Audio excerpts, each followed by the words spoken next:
Olá, boa noite.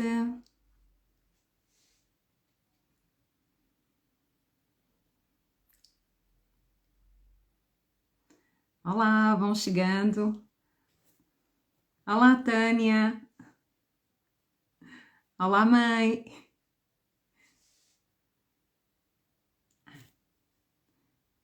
Olá, Xavier. Tânia, vou colocar-te em direto. Aceitei o teu pedido, Tânia.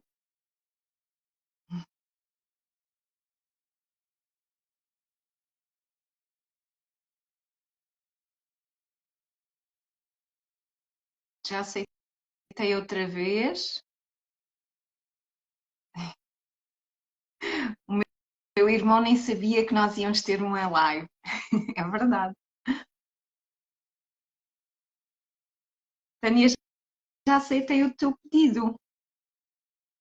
Diz-me se estás a conseguir. hum, Podes mandar outra vez?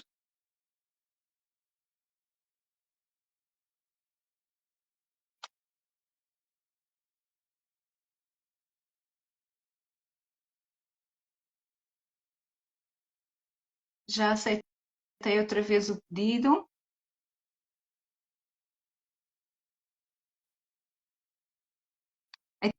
Aqui diz: Tânia não pode aderir. Será que é alguma coisa das tuas configurações? A tua conta é pública.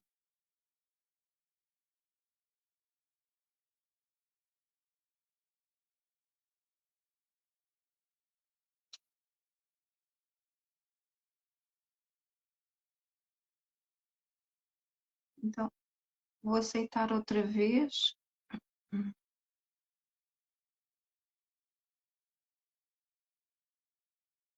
Ah, espero que dê desta vez. Ah, Cá estamos. ainda Estava bem. difícil.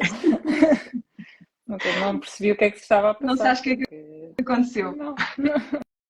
Efetivamente já fiz outras e isto deu logo. Às vezes são coisas do Sim, Instagram. por isso é que nós nem treinámos. Exato. Olha, antes de mais, gostava de te receber, não é? Dizer que és muito bem-vinda. Fico muito feliz por ter uma live contigo. Obrigada. E a primeira coisa que eu vou dizer é a resposta aqui à Babucha Henriques. Ela perguntou qual é que é o tema de hoje da live. E Uhum. então a live de hoje é sobre os sinais que nós podemos perceber e que são indicadores de que é conveniente pedirmos ajuda terapêutica. Então a live é relacionada com esses sinais, seja em nós, seja nas crianças, nos nossos filhos, seja nos nossos relacionamentos e eventualmente até pode surgir outra questão. Espero que este tema seja interessante para a Buxa Henriques e que fiques. E, entretanto, gostava de outra vez agradecer-te imenso a disponibilidade, a generosidade, a confiança de fazeres uma live comigo e gostava que tu te apresentasses às pessoas que não te conhecem, às pessoas que me seguem e não te Uhum. conhecem. Então, antes de mais, o prazer foi todo meu, Fiona, e agradeço-te imenso também a confiança que depositaste em mim para estar aqui neste Nada, momento contigo. nada. Uh, Conhecermos-nos assim um bocadinho ao acaso, não é? No aniversário do teu irmão. Pronto, e cruzámos ali algumas Sim, palavras que nos fez hoje estar aqui sim. e agradeço imenso o convite que me estás a fazer. Então, eu vou-me apresentar. Eu sou Tânia Santos, como o nome do meu Instagram indica. Sou psicóloga clínica desde 2007, por isso já há alguns anos. Não gosto muito de fazer contas.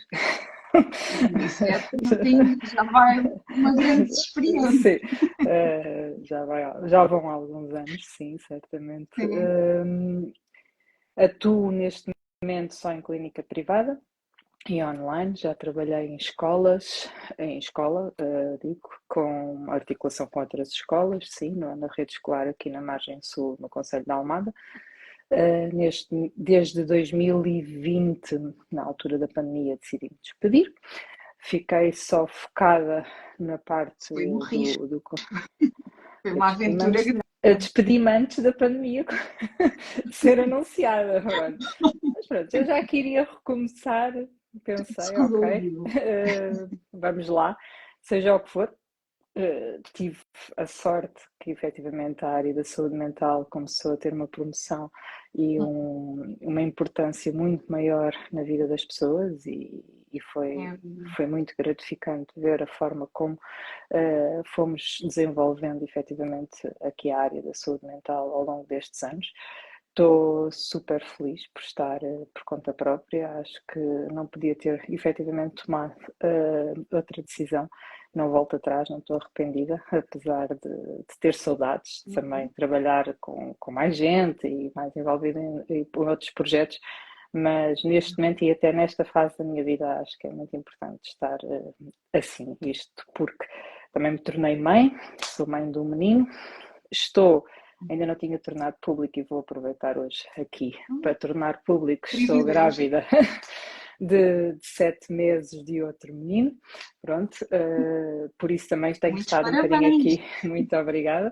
Estou aqui um bocadinho ausente das redes sociais porque tem sido muita coisa, tem sido muito intenso e efetivamente esta parte da maternidade tem-me roubado aqui muito tempo. Isto de estar grávida, de estar numa segunda gravidez com uma criança em casa é muito mais exigente do que foi a primeira vez. Pronto.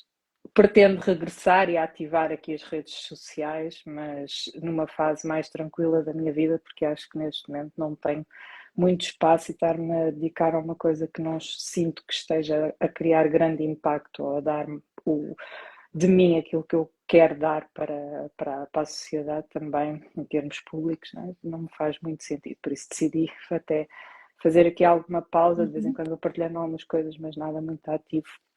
Mas estou cheia de trabalho, felizmente, por isso também, nesse sentido, não posso também estar a angariar muito mais trabalho e a assumir mais responsabilidades daquilo que já assumo. Trabalho muito com crianças, também com adolescentes, jovens adultos e adultos, efetivamente, na área da depressão, da ansiedade, particularmente nestas duas áreas. Na área das dificuldades de aprendizagem, continuo a ter muita abordagem nessa área. Agora também muito nas questões ao nível da parentalidade, também cada vez mais começa a ser procurada nesse sentido, os conflitos que se gerem à volta das famílias relativamente à educação das crianças e ao impacto que uma criança tem ao chegar a uma família, e nessa área também tem sido bastante procurada. Tenho estado, eu digo temos porque tenho falado com alguns colegas e também temos partilhado um bocadinho isso, está-se a dar aqui um fenómeno derivado também a esta situação económica que nós estamos a viver relativamente aos divórcios e que há falta ou há incapacidade das pessoas poderem assumir uma vida separadamente, ou seja, estamos a viver uma situação, e até há pouco tempo até partilhei no meu Instagram uma notícia, acho que foi do Bruno Nogueira, que ele dizia que Sim, cada vez não mais trouxe se então. vê casais a separarem-se, mas não a terem capacidade financeira para saírem de casa, ou seja, tem algumas situações muito complexas a esse nível, com crianças envolvidas, em que os pais estão separados, fazem guardas partilhadas, mas vivem na mesma casa. Pronto, isto tem sido uma grande procura ultimamente, porque isto é muito impactante para as crianças, também para os adultos, e efetivamente também não é fácil gerir o casal que deixou de ser casal e que quer viver a sua vida independentemente, mas depois não tem capacidade financeira para sair e que se tornam-se aqui situações muito complicadas e que procuram efetivamente ajuda para saber gerir os conflitos que surgem nestas situações. E pronto, é um bocadinho esta a minha área de intervenção. É óbvio que vou apanhando um bocadinho de tudo. Cada vez mais apanho homens a virem por iniciativa própria, que é uma coisa que nem sempre é fácil. Às vezes vêm arrastados, mas cada vez mais tenho vindo a receber já adultos a procurarem ajuda, que é fantástico. Esta necessidade de se sentirem bem com eles próprios, de promoverem a sua saúde mental, é muito importante. Ontem comemorámos o Dia Mundial da Saúde Mental, por isso foi de facto, é um marco que na nossa sociedade hoje em dia acho que é importante que as pessoas não se dissociem daquilo que é a saúde física e a saúde mental. Como eu costumo dizer, a cabeça faz parte do corpo. Por isso, tanto os nossos problemas a nível mental podem promover doenças físicas, como a parte da doença física pode efetivamente também promover doenças mentais. Por isso é necessário não dissociarmos e estarmos muito atentos àquilo que são os sinais e na procura de ajuda, que cada vez mais hoje em dia já se faz, felizmente, e sem aquela vergonha de ir para o psicólogo, ou sem aquele estigma ou aquele preconceito que ir ao psicólogo é para malucos, não é? Ainda às vezes ainda se ouve um bocadinho isso. Aliás, mesmo hoje atendi uma pessoa que me dizia eu era normal e não deixou de ser porque foi ao psicólogo. Ok? Eu ando no psicólogo e assumo isso e considero-me uma pessoa normal. Por isso é um Isso, o bocadinho que é essa. normal?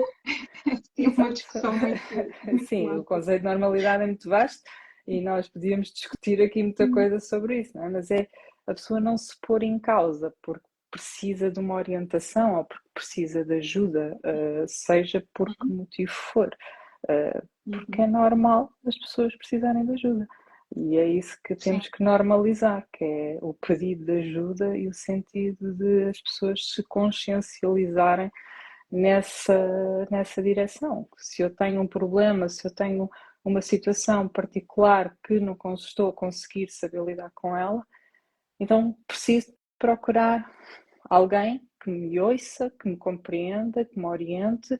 É óbvio que nós, psicólogos, não tomamos decisões pelos outros, mas orientamos a pessoa para uma tomada de consciência, para uma tomada de decisão informada, não é? E que vá, entretanto, ao encontro daquilo que a pessoa procura, que é muito importante as pessoas perceberem isso. Não é só quem tem efetivamente uma doença mental diagnosticada precisa de ir ao psicólogo.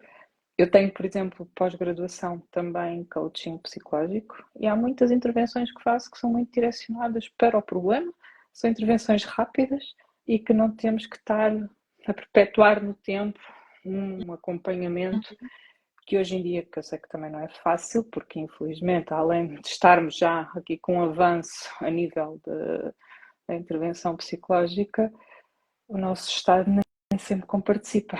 Por isso isto ainda é outro caminho que tem que se fazer e o acompanhamento, efetivamente, eu sei que não é barato, pronto, e que todas as questões económicas muitas vezes não promovem. Sim, e pronto.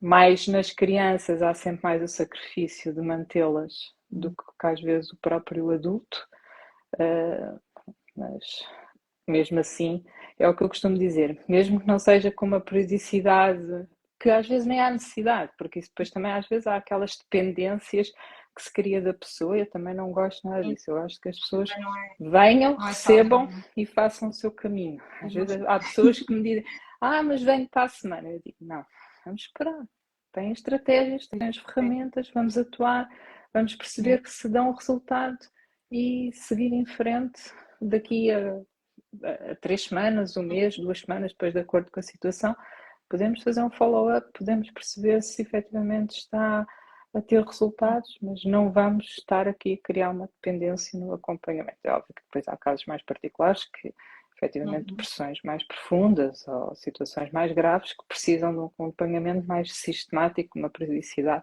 mais constante e com períodos mais curtos, mas nem sempre há essa necessidade. E é um investimento, eu às vezes penso, gastamos dinheiro às vezes em coisas tão supérfluas, não é? E no nosso bem-estar acabamos às vezes por pôr em segundo lugar. É muito verdade.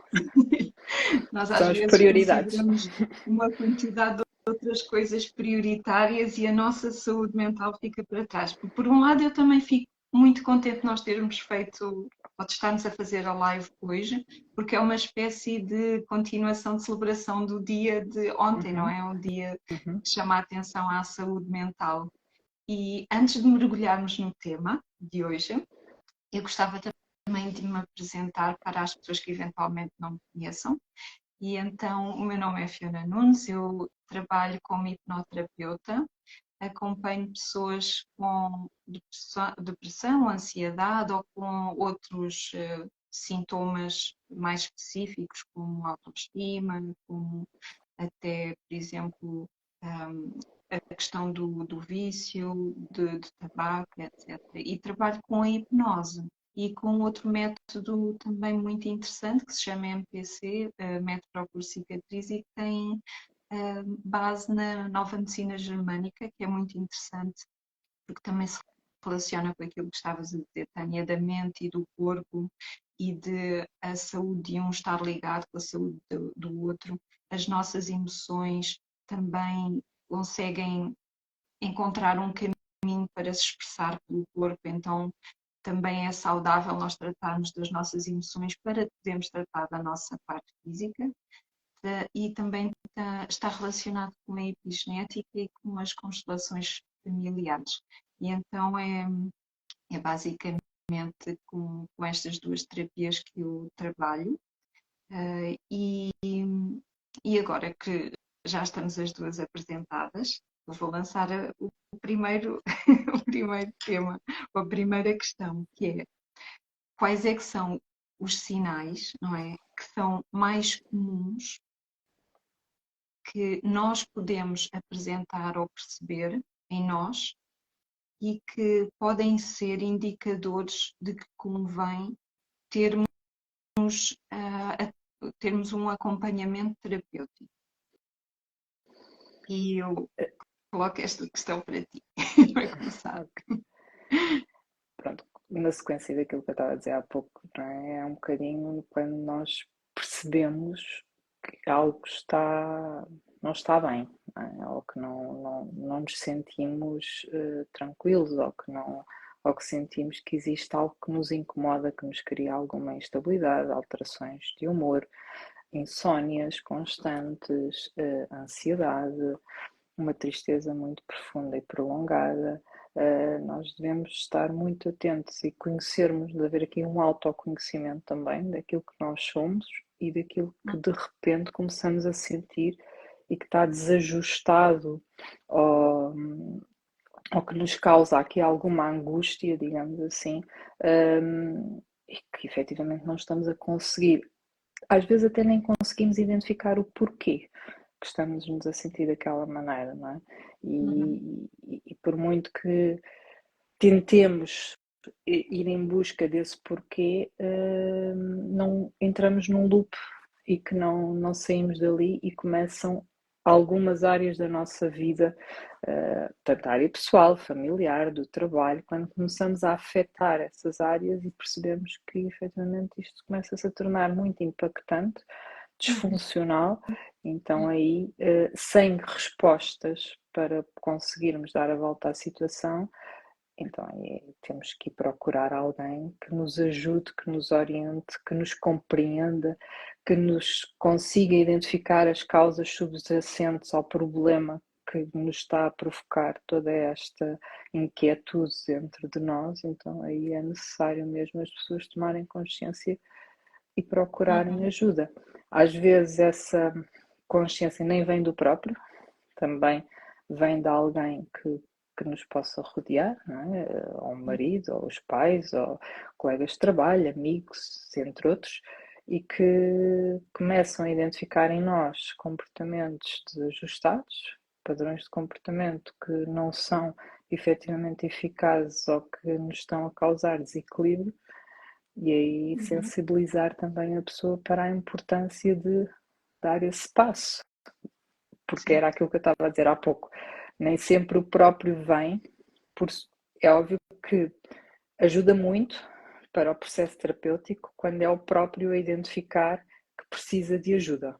Mas nem sempre o próprio toma essa consciência numa fase inicial e vem empurrado, digamos assim, por alguém que o traz à consulta.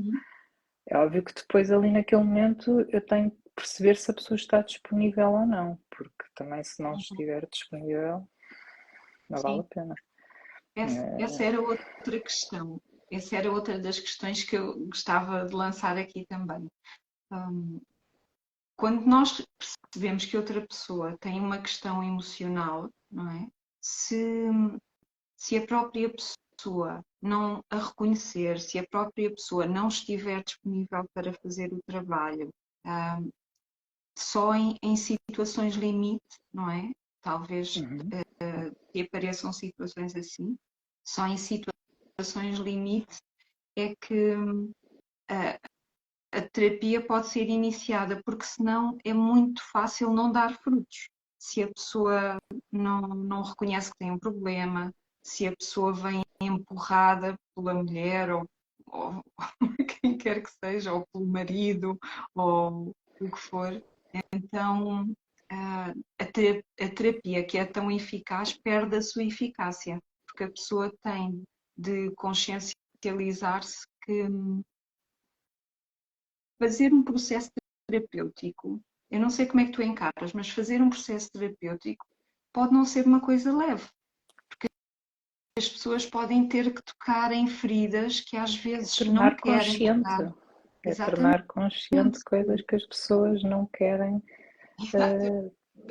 não querem sentir, não querem torná-las presentes na vida delas e que andaram a fugir, mas que de facto estão lá recalcadas e que é preciso mexer nelas para trabalhar aquela pessoa, mas a pessoa tem que vir disponível para isso e disponível para trabalhar isso e disponível para a mudança. Porque mudar é lidar com o desconhecido, muitas vezes. E as pessoas fogem disso. As pessoas fogem muito disso. Mas eu tenho tido alguns casos que, aliás, quando a pessoa vem mesmo, e já tive casos que já tiveram comigo, já foram embora, porque não estavam no timing deles. E depois voltam, passados meses, anos, voltam e dizem: não, agora sim eu quero. E bora trabalhar porque eu não quero continuar assim. E aí sim, conseguimos resultados e vimos resultados.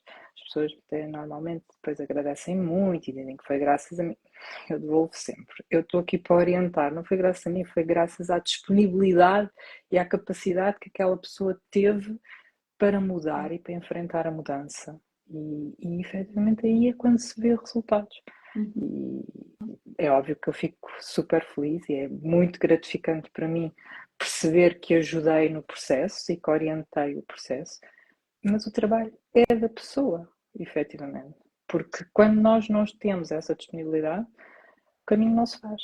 Eu não consigo fazer o caminho por as pessoas. Eu posso dar as ferramentas todas, posso identificar as causas, mas se a pessoa está ali bloqueada e não reage à situação, não vai haver mudança.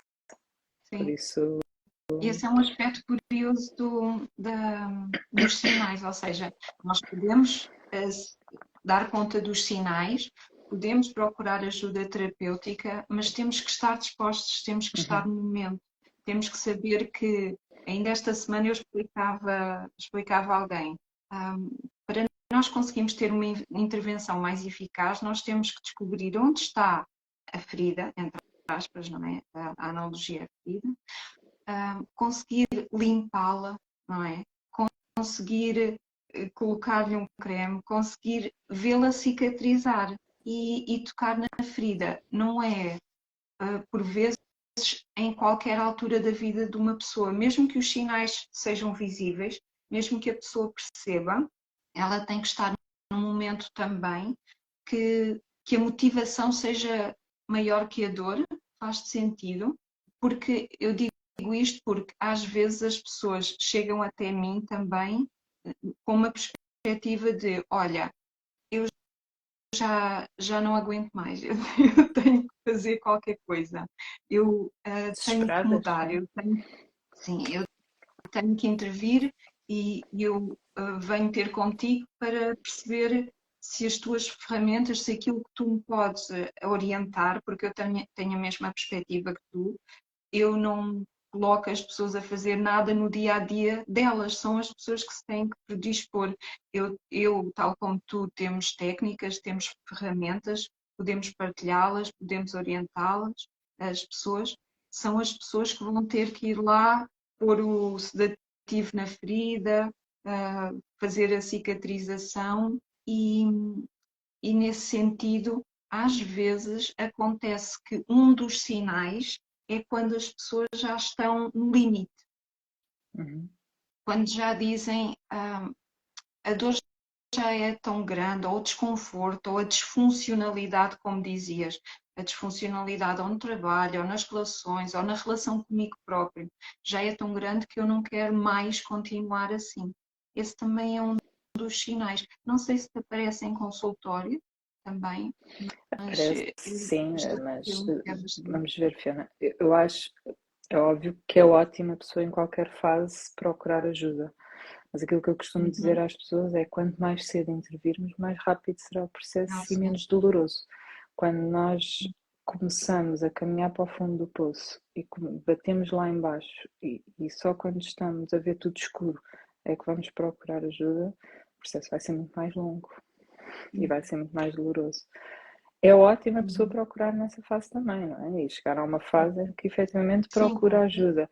Mas quanto mais cedo for a intervenção, melhor. Porque em termos de resultados e mesmo para a própria pessoa, ao nível da dor e do sofrimento que a pessoa pode evitar chegar. Porque é óbvio que tudo isto é um processo de autoconhecimento e as pessoas muitas vezes agem muito por impulsividade, de rotina, de andar sempre a empurrar, como eu costumo dizer, empurrar com a barriga.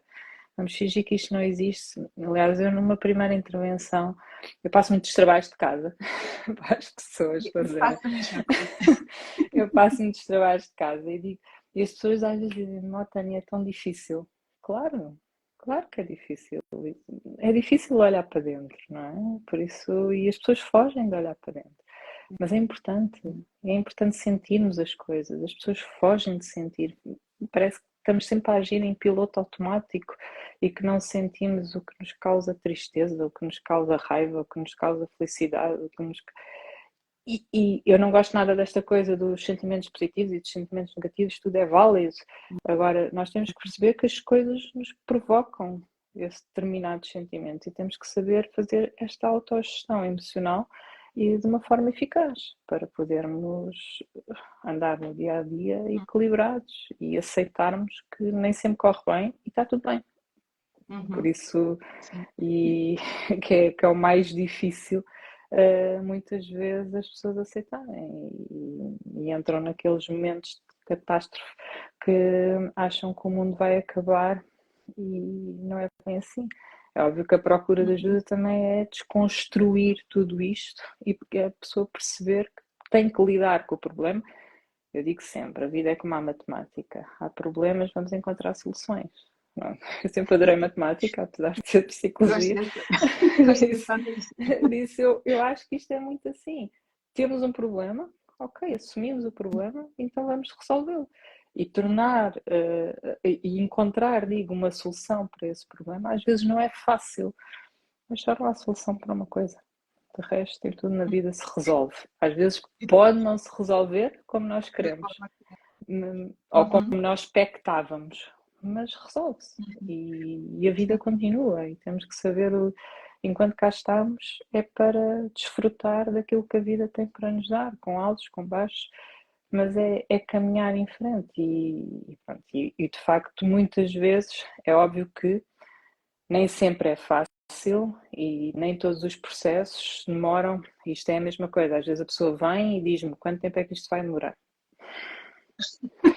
Não sei, não tenho essa resposta. Depende de si, depende da disponibilidade, depende do problema, depende do diagnóstico, depende de muita coisa. Há imensos fatores que depois temos que ponderar. Mais uma vez digo, Não quero pessoas agarradas a mim para a vida, como é óbvio que não. Mas enquanto fizer sentido, e enquanto eu também achar que faz sentido, eu já tive quase que dizer à pessoa, olha, está tudo bem, caminho, não precisa de vir cá, se quiser ligue-me, se quiser mande-me uma mensagem, mas está ótima, porque depois há esta codependência muitas vezes Sim. também da relação terapêutica, e não é? É óbvio que hoje está tudo bem, amanhã pode, e é aquilo que eu digo às pessoas, se daqui a um tempo sentir necessidade de voltar, a porta está aberta, já me conhece e já tive várias situações dessas. Como eu já fiz acompanhamento, já suspendi, já voltei, e acho que quando há uma necessidade de procura, procuramos. Quando não há, agora, eu tenho casos clínicos que acompanho há anos, mas são casos, Mas devem ser casos sim, muito sim, específicos, sim, não são é? casos A muito maioria das específicos. pessoas, claro, é como também falavas no início. Às vezes as pessoas pensam que vamos empurrando com a barriga, ou então isto não é nada, porque depois o contraponto é eu tenho que fazer terapia durante muito tempo. E a questão da terapia é como dizias, nós temos um objetivo, trabalhamos para esse objetivo e depois eu costumo dizer também, nós trabalhamos a sessão, mas depois a terapia acontece entre sessões. Acontece com as ferramentas que a pessoa descobre nela ou aprende, colocadas no dia a dia na vida real, não é? Então não tem necessariamente que ser uma coisa, até porque a hipnose é uma terapia breve. Aquilo que tu usas como terapia, não é? É mais extenso, tem outro objetivo também, Depende. mas Por exemplo, a parte do coaching psicológico também é breve. é São breve, sessões breves. Sim, exatamente. a parte do coaching psicológico é vamos identificar uma coisa e vamos trabalhá-la o mais rapidamente possível. Posso dar o exemplo, por exemplo, havia uma pessoa que me procurou porque tinha dificuldade em lidar com os clientes dela, em ser assertivo na comunicação. Aí as ferramentas são muito rápidas, vamos atuar, vamos intervir nesta área e pronto. Não havia mais nenhum problema subjacente à situação. Não é? Agora, às vezes, como Isso, estavas a dizer, num processo terapêutico, a pessoa traz-nos um problema, só que depois entre sessões vão levantando véus. Então aí, ok, afinal não era só também às isto, vezes acontece. pronto, e aí estende-se um bocadinho mais, não é? Porque também percebo que numa primeira sessão é difícil, às vezes, abordarmos tudo aquilo que nos possa estar a incomodar ou a perturbar e que está a mexer connosco. E muitas vezes nem temos nós próprios consciência, só depois ao falarmos e ao irmos falando sobre as coisas é que vamos tornando consciente os problemas que temos intrínsecos e que precisamos efetivamente de os resolver. Às vezes vem a pessoa Sim, com um problema, afinal, e às vezes o problema não é aquele, às vezes o problema está muito lá atrás, com muitas outras coisas que se está a refletir naquela situação, mas não é aquela situação efetivamente o problema vem de trás e de relações anteriores e de muitas outras coisas e que é necessário depois ir trabalhar isso para podermos ultrapassar as questões do presente, mas que lá está, que a pessoa ignorou, que a pessoa tentou ultrapassar ou achou que resolveu e não está resolvido. sim, sim. E isso E, também é muito curioso no processo terapêutico, é essas sim, descobertas e essas tomadas de consciência, mais uma vez.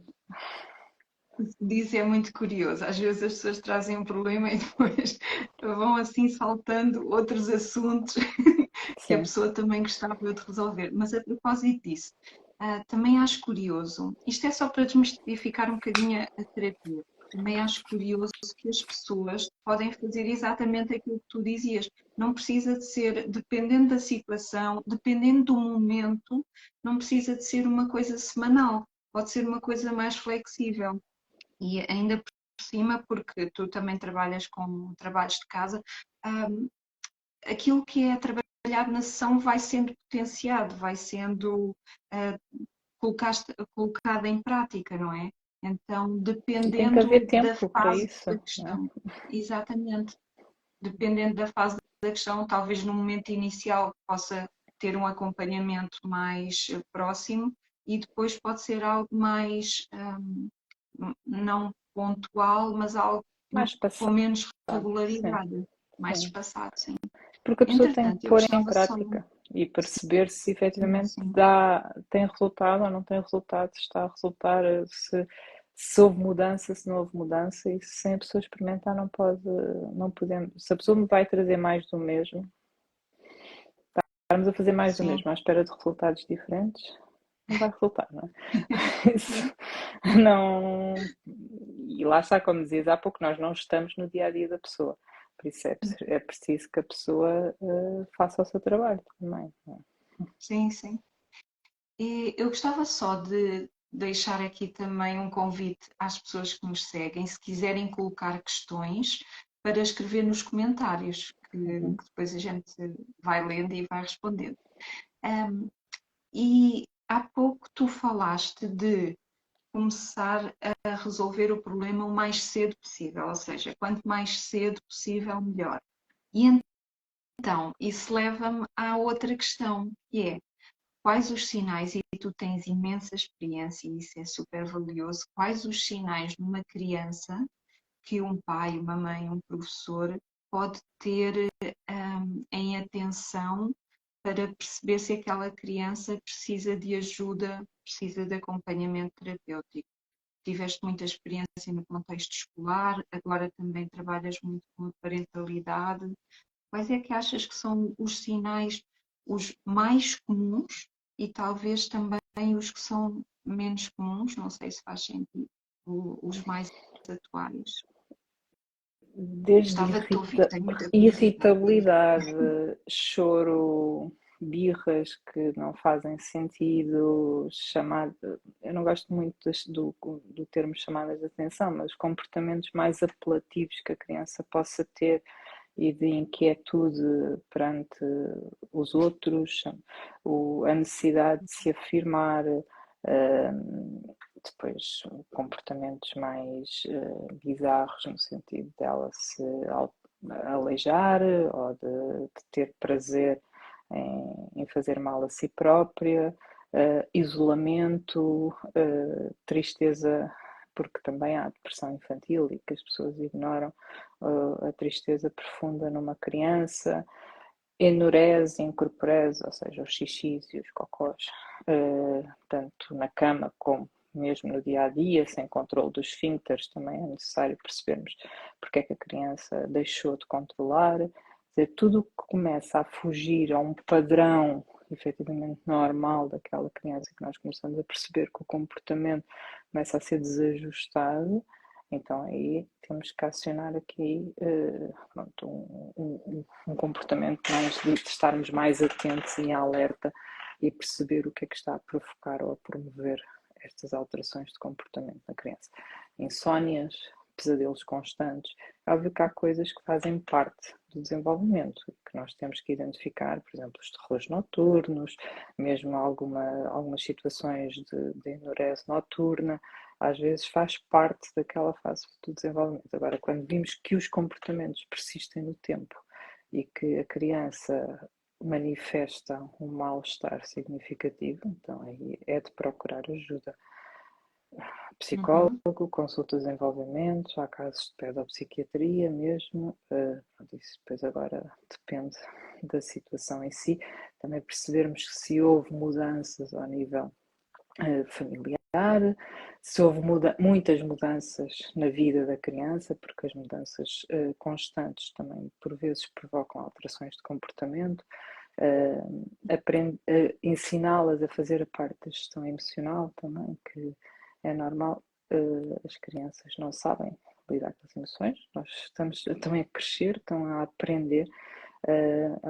Às vezes também o que me acontece muito, não é? São expectativas dos pais e não olham muitas vezes para as crianças como crianças. Às vezes o problema não é da criança, o problema é do adulto. Isso é muito interessante porque vai ao encontro do que tu estavas a dizer há pouco. Como nós, se calhar, como pais, não temos tanta informação de qual é o desenvolvimento natural da criança, estamos à espera que as birras acabem rápido, ou estamos à espera que ela por exemplo, consiga controlar a impulsividade quando ainda é muito criança, Sim, que se e se porte calhar isso bem, que provoca faça desajustes. tudo de acordo com o padrão. É ótimo. Aliás, eu vejo isto nas escolas. Os professores, não estou a atacar a classe de professores, mas eu percebo. E, aliás, eu digo, eu dou medalhas a todos e já trabalhei em contexto escolar. Acho que não é nada fácil gerir uma sala de aula com um número de alunos excessivo, como hoje temos, entre 25 a 30 alunos dentro de uma sala de aula, que acho que isto é bizarro, mas queremos que todos se comportem bem. Pronto. E não acontece, eles são crianças, eles estão a explorar a vida, o mundo das emoções, os comportamentos, o conhecer o outro. Quer dizer, há ali uma explosão de coisas dentro deles, que é normal que às vezes as coisas não corram assim tão bem. É óbvio que em contexto escolar, quando uma criança é muito desconcentrada, muito hiperativa, começa a ter grandes dificuldades de aprendizagem. As dificuldades de aprendizagem muitas vezes também estão relacionadas com fatores emocionais, por isso isto é tudo importante identificar e perceber de que forma é que podemos trabalhar esta criança e ajudá-la a ultrapassar estas dificuldades, sim. Agora, há uma panóplia de comportamentos e sinais. Acho que os pais, acima de tudo, devem estar muito atentos ao que mudanças é que existiram, o que é que deixou de ser normal naquela criança, o que é que deixou de ser normal, porque melhor do que ninguém os pais Conhecem os padrões. conhecem os padrões comportamentais dos filhos. Espero eu, ou assim Uhum. se deseja, não é? Mas, nem, mas muitas vezes, e nesta sociedade que às vezes vivemos tão agitada, até às vezes os pais, e porque depois também não é só os pais não, nem se aperceberem, mas é porque as crianças às vezes manifestam-se de diferentes formas em determinados contextos. Por isso também é Sim, sim. necessário ouvir, ok, na escola comportou-se assim, então vamos perceber o que é que está a acontecer na escola, ou porque é que eles se sacam. E não é fácil, às vezes, identificar a causa subjacente àquela alteração de comportamento. As crianças reagem muito mal, muitas vezes, às mudanças constantes. E são muito sensíveis.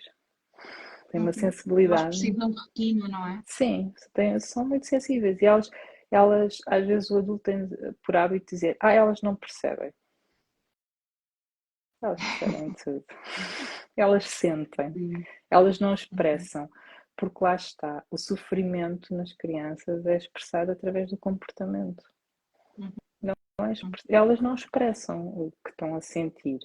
Podem dizer que dói, que estão tristes, mas não conseguem identificar a causa muitas vezes, porque Uhum. não têm maturidade cognitiva ainda para isso. Mas elas sentem as coisas e expressam-se a nível comportamental. Por isso, quando nós percebemos que o comportamento está ali a ser desviante, ok, é Um preciso intervir. indicador Sim, para o é olhar. preciso intervir. Uhum. Sim. E Tânia, é. nós, Sim, sim. desculpa, nós já só temos 15 minutos Uhum. e eu passa Pois super passa. rápido. E eu gostava antes de nós começarmos a acabar, gostava também de te perguntar os sinais que podem haver e que podemos perceber e dar atenção para uma eventual procura de ajuda terapêutica, mas dentro de uma relação, ou uma relação de casal, ou às vezes até uma amizade, ou uma relação laboral. Não sei por onde é que achas que pode ser mais interessante pegar, mas na relação, já não a pessoa sozinha, já não a criança, mas numa relação, que sinais é que achas que valorizas mais e que podem ser indicadores disso, de chegar a um momento em que é melhor ter uma ajuda terapêutica para conseguir ter uma relação mais saudável, para conseguir funcionar melhor. Normalmente, quando a relação se começa a tornar tóxica, não é? Para alguma das partes. Quando começam, lá está. Eu uso muito o conceito de disfuncionalidade, porque é quando as coisas deixam de ser funcionais e quando as coisas deixam de ser saudáveis, então, ou que começa a causar sofrimento a alguma das partes, aí é necessário, e quando o outro também não está disponível para colaborar e para haver alguma empatia, efetivamente, para ajudar e corresponder às necessidades do parceiro, então aí é muito importante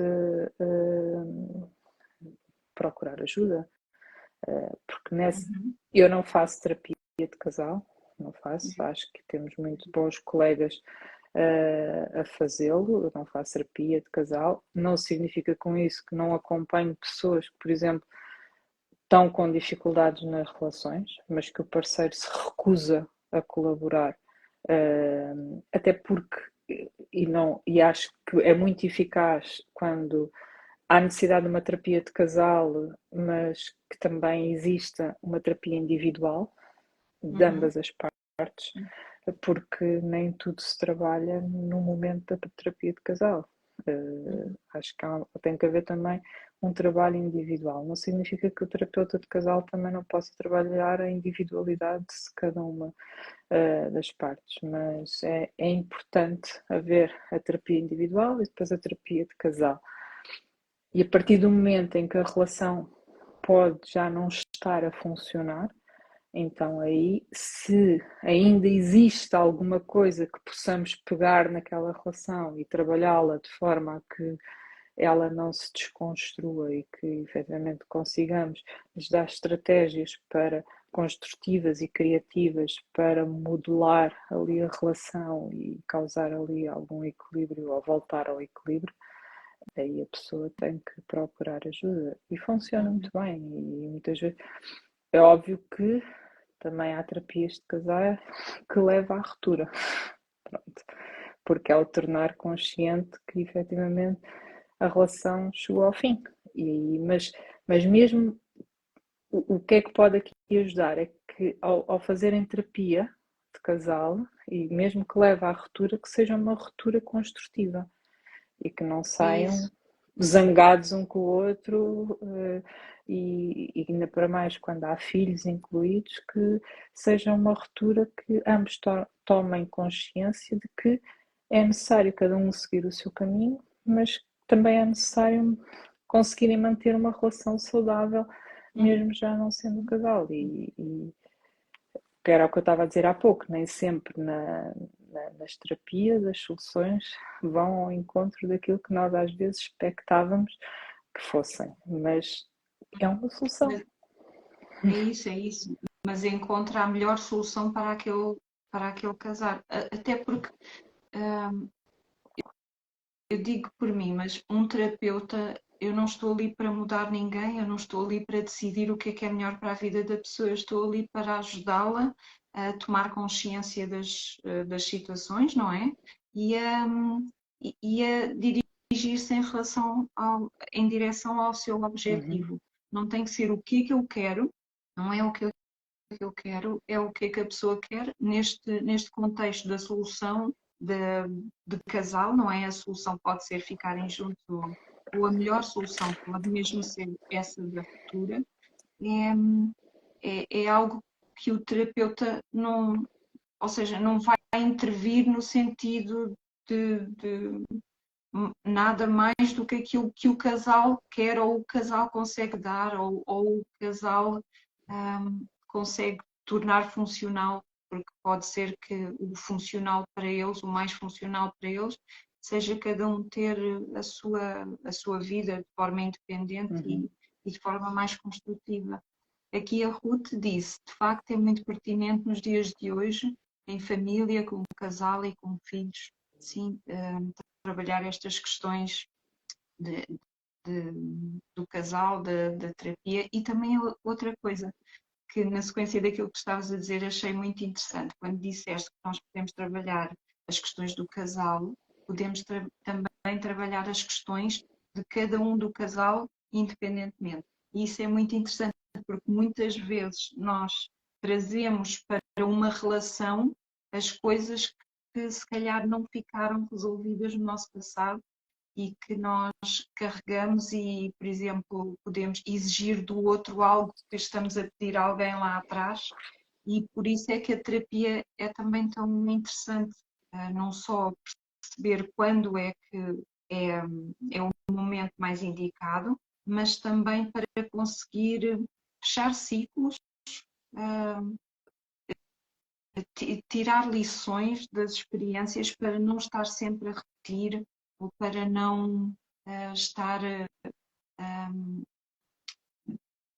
a pedir algo à pessoa que não é de facto aquela pessoa a quem nós gostávamos de estar a pedir ou exigir algo de fora quando podemos preencher-nos de forma interior por aquilo que pedimos aos outros. E eu É o acho estar isso a muito interessante, projetar, essa não é? É o gestão. projetarmos as Exatamente. nossas, É isso.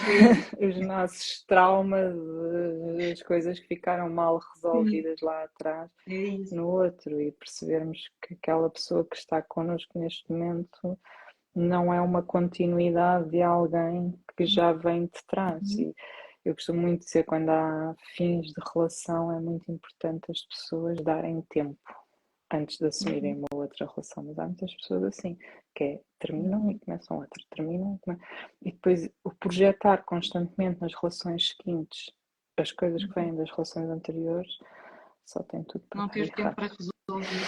Sim, Porque é preciso pôr as coisas em caixinhas primeiro e resolver, ir e resolvendo. ok, e agora vamos para uma nova relação, mas vamos livres e disponíveis para abraçar aquela relação e conhecer aquela pessoa como única, porque não é uma extensão da pessoa anterior. Não pode ser, Uhum. porque senão isto nunca vai resultar. E é importante esse processo existir. Mas efetivamente há muita gente que tem essa necessidade Uhum. lá está, de não enfrentar, de não sentir, de não querer arrumar, e depois mais tarde aquilo começa a ganhar uma intensidade muito desconstrutiva e a pessoa percebe, mas eu não consigo ser feliz com ninguém. E às vezes digo, pois, enquanto não parar, não, não consegue. Cada frase tua tem tanta sabedoria por trás, Sim. tem, tem tantos conceitos por trás, mas é muito interessante. Hum, Tânia, nós já estamos quase a acabar Uhum. e eu gostava de te pedir uma conclusão rápida da nossa live ou então uma, algo que tu possas deixar para o público, além do conhecimento todo aqui nesta live, mas que possa aplicar em casa ou alguma ferramenta ou algum livro, ou o que tu achares melhor, para Olha, deixar eu trouxe, assim como sim, apontamento. eu, Exato. eu trouxe aqui um livro que eu gosto muito de recomendar e que já li, que acho que é um guia muito interessante para nós, um, que é, eu vou mostrar, A Coragem de Ser Imperfeito, ok? Da Uhum. Brené Brown. Gosto muito desta autora e gosto muito dos ensinamentos que ela nos dá com as leituras dos livros dela. E este eu trago porque sinto que as pessoas cada vez mais procuram a perfeição e a perfeição não existe. E nós temos que olhar para nós com todas as qualidades que temos, mas também com todos os defeitos e aceitá-los. Por isso, e muitas vezes fugimos de aceitar estas imperfeições que vamos tendo ao longo da vida, e que entramos em depressão e angústia, em ansiedade, porque não queremos olhar e porque não queremos aceitar e porque queremos ser mais e melhor. Não digo com isto que a ambição de sermos mais e melhores que não deva estar presente, mas efetivamente nem sempre conseguimos e está Uhum. tudo bem. Por isso, e acho que é interessante, por isso, se quiserem ler, é para se ir lendo, não é uma leitura que é para se fazer contínua, é para se ir lendo, capítulo a capítulo, e é um livro muito, muito interessante. Também podem fazer um trabalho de casa que eu também já aconselhei em lives anteriores, que é o journaling, que é escrevermos todos os dias de manhã como é que nos sentimos no dia anterior e o que é que nos fez sentir daquela maneira. Isto para tornarmos consciente as nossas emoções, os Uhum. nossos sentimentos, o impacto que as situações têm em nós e para não se tornar tão conflituoso entre nós, sentirmos as coisas e não andarmos a fugir de sentir, porque sentir é bom. As pessoas às vezes dizem, mas eu não quero sentir. Quero sim, sinta as coisas. Então não é tão bom, é tão bom sentir que a natureza nos faz bem, que um mergulho no mar nos traz mais leveza, sentirmos, lá está, o tornar a consciência plena daquilo que é o meio envolvente e daquilo que o meio nos promove. Por isso, e é importante para fazermos também esta autogestão emocional, que é, ok, determinadas situações promovem estes sentimentos, às vezes faz sentido sentir-me assim, não faz sentido sentir assim, o que é que eu posso mudar? É o tornar consciente e não deixar que as coisas andem aqui para trás só e pronto, e depois um dia rebenta e lá vamos nós à procura de ferramentas para dizem, conseguir sim, lidar com isso. estava aqui a ler, a vida se trata de sentir o tempo todo, pois, mas nem toda a gente o faz e é importante fazê-lo. Ok. Olha, Tânia, muito, muito, muito obrigada. Obrigada eu. Adorei. E Passa no também gostei instante. muito. Mas, sim, Também mas gostei obrigada. muito daqui da mensagem que o Fábio deixou antes da que tu leste, Tânia, Não vi. que Peço desculpa. o nosso desenvolvimento é constante, não é? E então acho que tem muito que ver com aquilo que tu trouxeste. Eu não conheço esse livro, mas parece-me que ele é. Eu conheço a autora, não conheço o livro, ainda não li nada dela, e parece-me que é bastante interessante. E essa nota de nós termos humildade com as nossas características, termos compaixão connosco próprios, eu acho que é assim uma nota final maravilhosa. Sim. O Fábio disse aqui obrigada e eu agradeço muito, muito, muito. Gostei muito. Eu teria ficado a falar, por exemplo, só no tema das crianças. Eu teria ficado a falar. Há tanta coisa a saber. Talvez um dia a gente marque outra live se quiseres, mas eu gostei muito de ouvir, agradeço muito a partilha toda que tu deixaste aqui, a generosidade, a disponibilidade e volto a referir aquilo. Cada palavra, cada frase que tu ias dizendo, ia-me lembrando de mais coisas e acho que tem muita sabedoria. A tua experiência toda transparece muita sabedoria em cada palavra, em cada frase. E eu gostei muito. E agradeço muito, muito a ti, agradeço a ferramenta que tu deixaste, neste caso o livro, eu não conheço, mas vou ler também. E agradeço a todas as pessoas que estiveram aqui a acompanhar-nos. E se não houver problema para ti, Tânia, se estiver tudo bem contigo, eu deixava esta live disponível no meu YouTube para quem quiser. Obrigada. Para quem quiser rever. Até podes gravar aqui no Instagram e podes deixar na tua página. Não sei se faz sentido. Por mim, como quiseres, não há problema nenhum. É que dá para gravar no fim, tu consegues gravar e pôr depois público no teu feed. Sim. Eu tenho as outras. Olha, só mesmo, as outras também gravadas no YouTube. Só mesmo para acabar, Tânia, a Ruth está aqui a pedir qual é que é o título do livro. A coragem de ser imperfeito.